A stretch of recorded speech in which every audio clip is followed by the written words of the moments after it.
Thank you very much for the invitation to speak at your 53rd annual meeting. It's an honor to participate.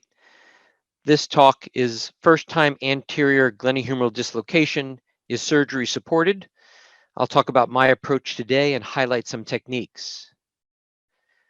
These are my disclosures, which are also available on the AAOS website. Greetings from New York and Long Island. And for those of you who like arthroscopic views, here's a scope image of New York City. I'm going to start with a conclusion and defend that position. I read in the past few months this editorial commentary in Arthroscopy. Management of first-time anterior shoulder instability requires risk stratification and surgery for many, but not all. And I hope to defend that position. This is the clinical scenario. This is a primary macrotraumatic unidirectional anterior glenohumeral dislocation. And this patient in a right shoulder. And for those of you who do lateral decubitus, this is the only picture I'm giving you. What is the clinical evidence? This first started out in the military population with Wheeler and Arciero, and his colleagues then recently reported almost 12-year follow-up that acute arthroscopic repair is durable and supported. Sandy Kirkley studied this as well and found much reduced redislocation in those who had surgery with a potential better quality of life. Jacobson studied this after 10 years, and those who had surgery had 72% good or excellent results, and those who didn't have surgery, treated conservatively, had 75% unsatisfactory results. Ray Sachs published almost 15 years ago the opposite. He felt that surgery was not indicated early based on the presumption of future dislocations, unhappiness, and disability, then it couldn't be justified. Longo did a pooled results study where recurrence rate was statistically significantly lower in the surgical group compared with non-operative treatment. His study also pointed out, however, that surgical complications are present and have to be taken into account when making this decision. What is the economic evidence? Bishop and colleagues studied this, and they found that when operative treatment is favored in settings of non-operative recurrence when it was 32% or more, which we know that's in a youth population, or when the surgical treatment, the recurrence is 32% or less. And I think we've achieved that with arthroscopic and other repair techniques.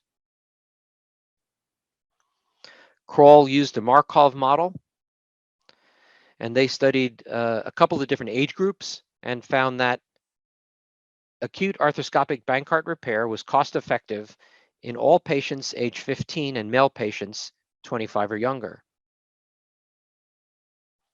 Bone involvement is a critical factor to consider. We'll look at the glenoid first, and while there isn't always glenoid pathology with a dislocation, you can get fracture, but the key thing you want to avoid is the inverted pair and loss of bone from attrition, as you can see in this clinical case. Dickens studied this and published that after the first dislocation, on average bone loss was 6.8%, but with recurrence, it more than tripled. You also have to consider the humeral side with the Hill-Sachs lesions. They can be quite varied, as you can see there. Ozaki studied this and reported in 2013 that both the prevalence and the size increased with recurrent episodes of instability. So the common theme is to decrease recurrence.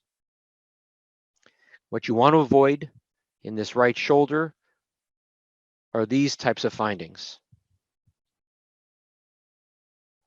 Nagawa also recently reported on bipolar lesions and found that off-track Hill-Sachs lesions were detected only after recurrence. And you want to avoid off-track lesions. If we take it further down the road, and Imhoff and his group studied this at an average of 13-year follow-up that the grade of osteoarthritis was significantly associated with a number of preoperative dislocations. So again, you want to diminish the number of preoperative dislocations and recurrences. So what do I do in clinical practice? I'll go over a few pearls here. The diagnostic arthroscopy is very helpful, where you look and assess the Hill-Sachs lesion. You look at other labral pathology, but I must say it's been rare that I've done a slap tear with a Bankart repair recently. And you want to look at the labral pathology. Here's another case where there's a bucket handle lesion looking from the anterior superior portal in a right shoulder. But if you look at the 5 o'clock position, you can see there's a Hagel lesion. You need to assess and detect these and repair it. The labral release. This probably is the most critical part of the procedure for me. And when I teach residents, I tell them how you prepare is as important as how you repair. And this is an important aspect to keep in mind. Here's a case of a right shoulder as viewed from the posterior portal. And you can see the pathology from posterior and now from the anterior superior portal. What I do is use a sharp elevator. I like this type of an elevator to develop the plane between the capsulabral tissue and the glenoid neck. And here is those steps. You want to release down inferiorly past the 6 o'clock position. You want to go between the interval of the capsulabral tissue and the glenoid neck. You want to work superiorly. You want to work inferiorly. And you really want to take your time to make sure you don't disrupt this tissue, but more cleanly release it from the glenoid neck and scapula. You can see the inferior glenohumeral ligament at about the 4 o'clock point on the dial. And you just want to take your time, and eventually, if you continue this steady release, you'll have this release that you can see right there. And then you expose the muscle of the subscapularis. Now you know you'll be able to translate the tissue superiorly and laterally up onto the glenoid. This is that same patient viewed from the anterior superior portal.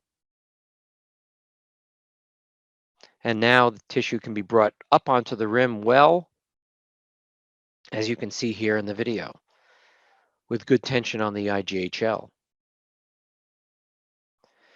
Same thing goes for ALPSA lesions, where the tissue has healed medially along the glenoid neck. You want to take your time, and eventually you're going to find the tissue is there, develop the plane, and then translate it superior and laterally up onto the glenoid rim.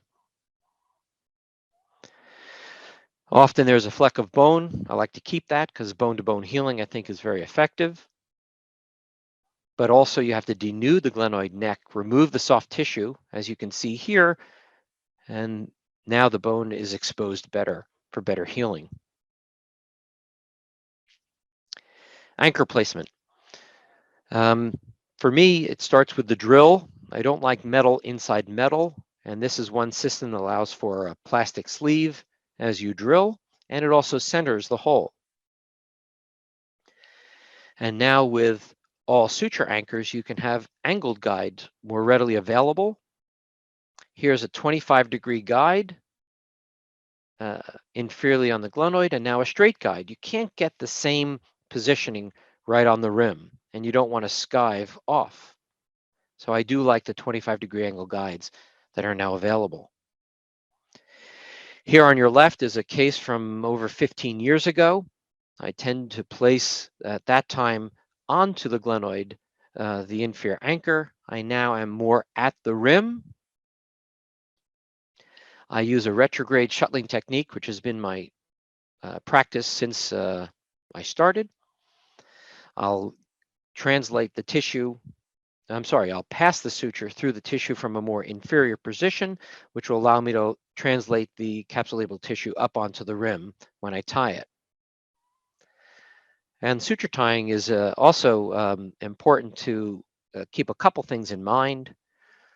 You want to translate the tissue superiorly when you're securing that knot and loop. You want to bring it superiorly. It tensions the IGHL, as you can see, and now viewed from anterior superiorly, you want to bring it right up onto the rim and you can see more tension in the IGHL. So as you're tying, you want to bring the capsulable tissue superiorly as you secure your knot. And then you want to take time when you do that. So the tissue is translated superiorly, and then you secure into the knot position. Sometimes the all suture anchors require a little bit of these steps to make sure it's a knot before you lock it. Then you repeat that as you work for the second and more superior anchors, but you still have to translate the tissue superiorly. And here I like to make sure the loop is perpendicular to the anchor position, and then go through those same steps to get a nice secure repair, lock it, and then tie 3 alternating half hitches. And you can see that these are far away from the glenoid surface, so there's no real risk of knot impingement. Here's that case, 3 anchors are used. And then I'll test the shoulder externally rotated to know what I can do initially for the rehabilitation. Here's a case where I used 4 anchors. You remember this case. Here's the patient at 4 months out. Here's another ALPSA lesion where I've passed 4 anchors at 5:30 o'clock, 4:30, 3:30, and then 2:30 on the right anterior glenoid rim. And here's the patient at 6 months. I was giving a lecture on my instability toolbox, and I asked JP Warner, what's his most important tool? There's a lot of devices out there, and you have to pick carefully. And he gave me a good answer. The most important tool is the one between your ears. So no matter what you're using, you still got to be creative and think about the steps that you're using. So in summary, spend time preparing the capsulable tissue, releasing it from the glenoid neck, which will enable you to translate it superior and laterally up onto the glenoid rim. We talked about aspects of anchor placement and suture passage, which will enable you to get a nice secure repair.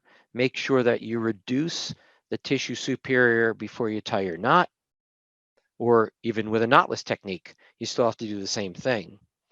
And then you can achieve a secure repair. And in this case, 4 anchors are used. Visualization is paramount. Preparing is as important as repairing. Reduce the labrum, and then get a secure repair onto the rim, as you can see on the right. So my approach for the first-time traumatic anterior glenohumeral dislocator, I'm a proponent of offering early intervention as an arthroscopic repair when the bone and soft tissue is amenable. There are many factors to consider. Each patient deserves an individualized approach when recommending treatment in a shared decision-making process. For me, the conversation starts with age less than 30, documented trauma that required a reduction, and persistent anterior apprehension. The American Shoulder and Elbow Surgeons Near Circle tried to look into this further, and I can tell you that it's a very good study, but consensus for recommending treatment was not easily achieved. So I'm back to this point, and you might say that the jury is still out about how to approach the first-time anterior shoulder dislocator. But there is one thing I can say for sure. While money won't buy happiness, it can buy wine. So I hope you're enjoying yourself at the meeting, and I greatly appreciate the opportunity to give this and other talks. Thank you again.